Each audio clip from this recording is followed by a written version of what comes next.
Assalamualaikum warahmatullahi wabarakatuh.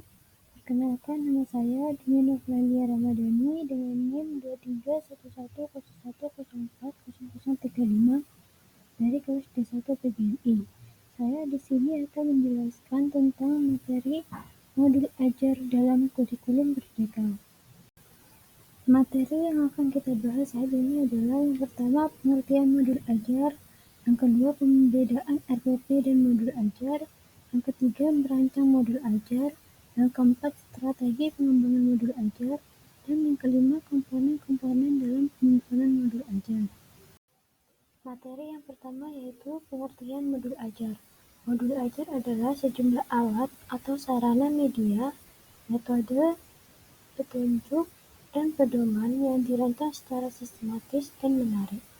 Modul ajar disusun sesuai dengan fase atau tahap perkembangan peserta didik, mempertimbangkan apa yang dipelajari dengan tujuan pembelajaran dan berbasis perkembangan jangka panjang. Materi yang kedua yaitu perbedaan RPP dan modul ajar. Secara sekilas, modul ajar pada kurikulum Merdeka tampak terlihat sama dengan RPP atau Rencana Pelaksanaan Pembelajaran pada kurikulum 2013. Namun, terdapat beberapa perbedaan di antara keduanya, antara lain yaitu dari segi komponen. Dari segi komponen, modul ajar memiliki komponen yang lebih lengkap dibandingkan RPP sehingga disebut RPP+. Yang kedua, kemudian dari segi tujuan, modul ajar kurikulum Merdeka tidak hanya memudahkan guru dalam kegiatan pembelajaran saja, tetapi juga mendukung pencapaian kompetensi dalam capaian pembelajaran dan profil pelajar Pancasila pada setiap tahap perkembangan pada suatu mata pelajaran. Sementara RPP bertujuan untuk mengarahkan kegiatan pembelajaran peserta didik dalam upaya mencapai komponen dasar. Yang ketiga, perbedaan modul ajar dan RPP berikutnya adalah acuan yang digunakan. Seperti pada penjelasan di atas, modul ajar mengacu pada alur tujuan pembelajaran yang dikembangkan dari capaian pembelajaran, sedangkan RPP dikembangkan dari silabus. Materi yang ketiga yaitu merancang modul ajar. Modul ajar adalah salah satu jenis perangkat ajar yang dirancang setidaknya memenuhi komponen minimum dan sistematis untuk membantu guru dalam melaksanakan pembelajaran.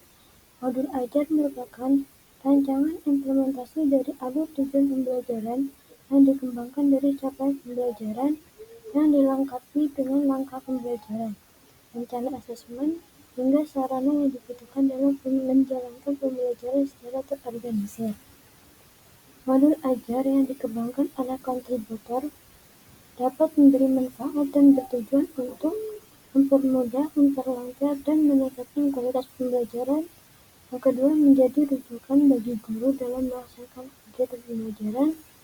Yang ketiga, menjadi kerangka ajar yang menggambarkan prosedur dan mengorganisasi pembelajaran sesuai tujuan pembelajaran.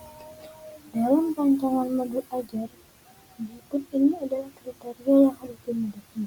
Yang pertama, esensial.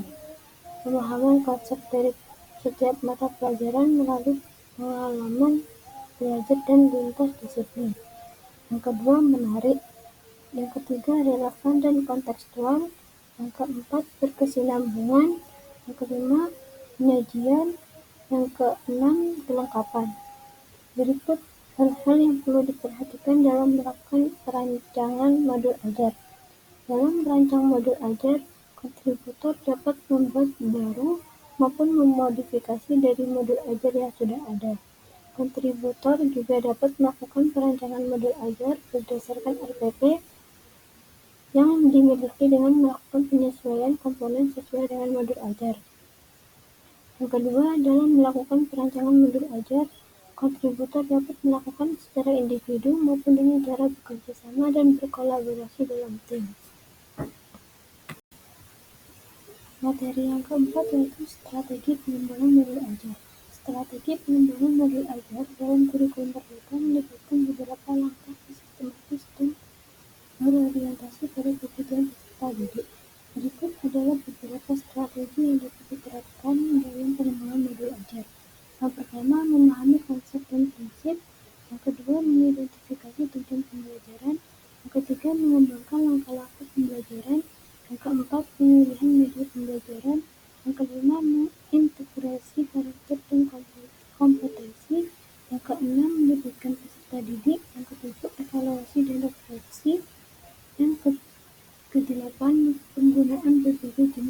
nanti.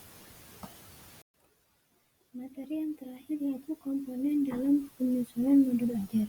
Ada beberapa komponen dalam modul ajar, di antaranya yang pertama yaitu identitas modul, yang kedua jumlah peserta didik, yang ketiga media pembelajaran, yang keempat tujuan pembelajaran, yang kelima profil pelajar Pancasila, yang keenam target peserta didik, yang ketujuh sarana prasarana, kedelapan materi ajar, media, alat dan bahan, yang kesembilan ketersediaan materi, yang kesepuluh kegiatan pembelajaran utama, yang ke-11 asesmen, yang ke-12 persiapan pembelajaran, yang ke-13 urutan kegiatan pembelajaran, yang ke-14 refleksi guru, 15 refleksi peserta didik, ke-16 kriteria ketercapaian pembelajaran, 17 daftar pustaka, ke-18 lembar kerja peserta didik, 19 bahan bacaan peserta didik,